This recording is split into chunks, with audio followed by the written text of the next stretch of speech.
शायद सबको ये लगा था कि मौलाना तारिक जमील साहब को अगर रायवंड जाने से रोक दिया जाएगा तो न जाने कौन सी कामयाबी हासिल कर ली जाएगी। शायद मौलाना के फॉलो करने वाले उनके पीछे नहीं चलेंगे या मौलाना अपना मौक़िफ़ बदल डालेंगे। तो ऐसा तो कुछ ना हुआ। मौलाना के साथ मोहब्बत पब्लिक की मज़ीद ऐसी बढ़ी कि अब तारीख़ी रकम होती नज़र आती है। और ये ज़रा देखिए, मौलाना साहब जब एक मस्जिद में तशरीफ़ लेकर जाते हैं तो लोग कैसे उनके साथ खड़े दिखाई देते हैं।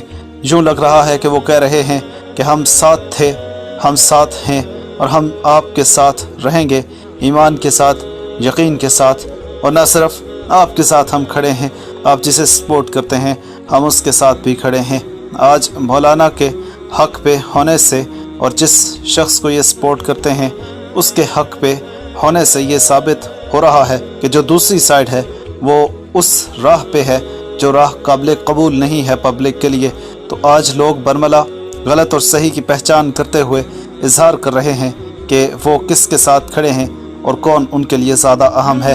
तो क्या कहेंगे आप आज की वीडियो पे ज़रूर बोलिएगा, शेयर कीजिए वीडियो मैक्सिमम और सब्सक्राइब भी कीजिएगा, साथ में बेल आइकन भी लाजमी प्रेस कर दीजिए।